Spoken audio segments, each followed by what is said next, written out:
Assalamualaikum warahmatullahi wabarakatuh. Perkenalkan, nama saya Nisa Fitri Madani, NIM 19046107 dari Prodi Pendidikan Sejarah Universitas Negeri Padang. Pada video pembelajaran kali ini, saya akan membahas awal kedatangan bangsa Belanda ke Nusantara. Sudah tahu belum? Apa sih latar belakang bangsa Belanda datang ke Nusantara? Mari kita simak. Belanda melakukan penjelajahan samudra disebabkan karena adanya larangan mengambil rempah-rempah di Lisabon oleh pemerintah Portugis karena Belanda terlibat dalam perang 80 tahun. Kondisi ini membuat Belanda harus mencari sendiri sumber rempah-rempah di dunia timur. Dalam pelayarannya, bangsa Belanda banyak dibantu dengan adanya pedoman dari buku Itinerario near East of the Portugals Indian yang dikarang oleh Jan Huygens van Lieshoten yang bekerja pada maskapai perniagaan Portugis. Nah, setelah mengetahui latar belakangnya, bagaimana sih sejarah kedatangan bangsa Belanda ke Nusantara? Pada tahun 1598, Belanda melancarkan ekspedisinya ke Nusantara untuk mencari rempah-rempah yang berangkat sebanyak 4 kapal dengan 249 awak dan 64 pucuk meriam di bawah pimpinan Cornelis de Houtman. Pada Juni 1596, kapal-kapal de Houtman sampai di Banten, pelabuhan lada terbesar di Jawa Barat. Namun, belum lama singgah, Belanda sudah terlibat perang dengan rakyat pribumi. De Houtman pun angkat kaki dan berlayar ke timur melalui pantai utara Jawa. Setelah mendapat berbagai penolakan di Jawa, De Houtman kembali ke negaranya dengan membawa banyak rempah-rempah. Selanjutnya, sebanyak 22 kapal milik 5 perusahaan Belanda yang berbeda berlayar ke Nusantara pada tahun yang sama, tahun 1598. Pada Maret 1599, armada pimpinan Jacob van Neck lah yang pertama tiba di Kepulauan Rempah-Rempah Maluku. Sikap mereka lebih ramah daripada sebelumnya, sehingga kedatangan mereka ini disambut dengan baik. Sebelum melanjutkan materi selanjutnya, langkah baiknya kita mengenal terlebih dahulu 2 tokoh bangsa Belanda yang datang ke Nusantara.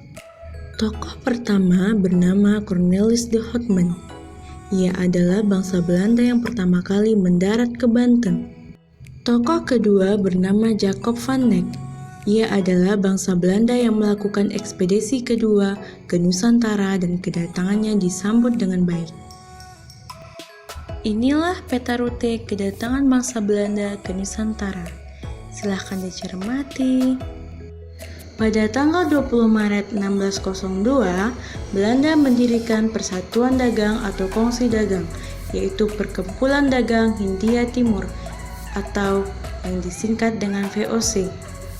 Tujuan utama didirikannya VOC adalah, yang pertama, menghilangkan persaingan yang merugikan para pedagang Belanda, yang kedua, menyatukan tenaga untuk menghadapi persaingan dengan bangsa Portugis dan pedagang-pedagang lainnya di Indonesia, dan yang ketiga, mencari keuntungan yang sebesar-besarnya untuk membiayai perang melawan Spanyol. Pimpinan VOC disebut Gubernur Jenderal. Gubernur Jenderal VOC yang pertama adalah Peter Both.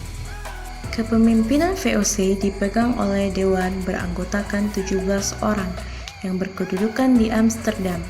Oleh pemerintah Belanda, VOC diberi oktrooi atau hak-hak istimewa, yaitu sebagai berikut. Yang pertama, dianggap sebagai wakil pemerintah Belanda di Asia. Yang kedua, memonopoli perdagangan. Ketiga, mencetak dan mengedarkan uang sendiri. Keempat, mengadakan perjanjian dan melakukan perang dengan negara lain.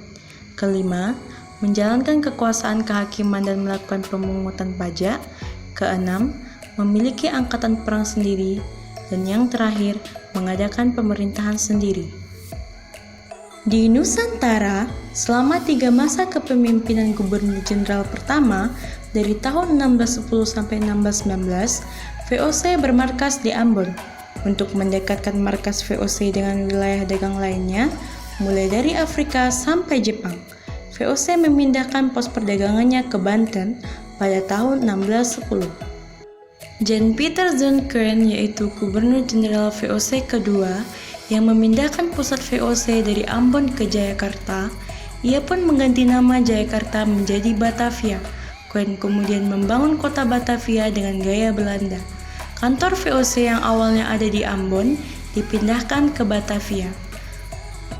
Di kota-kota pelabuhan seperti Malaka, Ambon, dan Jayakarta didirikan benteng-benteng pertahanan. Untuk melancarkan hegemoni perdagangan di Indonesia, VOC melakukan beberapa cara, yaitu yang pertama, kekerasan dan peperangan terhadap penguasa dan pedagang Nusantara. Kedua, pengusiran dan pembunuhan terhadap penduduk yang menolak menjual barang kepada VOC. Yang ketiga, penghancuran terhadap pusat perdagangan Islam Nusantara. Dan yang terakhir, tipu muslihat serta penyusupan terhadap urusan dalam negeri kerajaan, terutama di Jawa.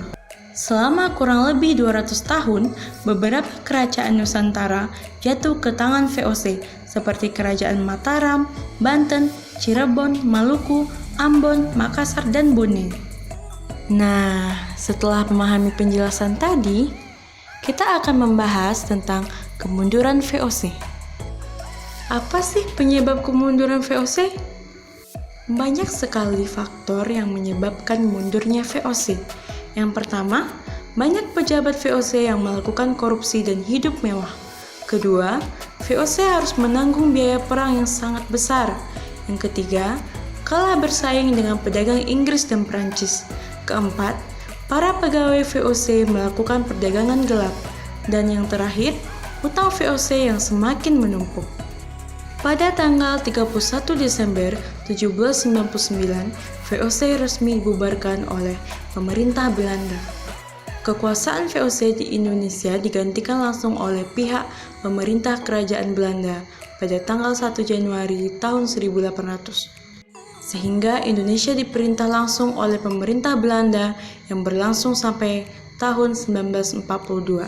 Pemerintah Belanda di Indonesia dinamakan Pemerintahan Hindia Belanda.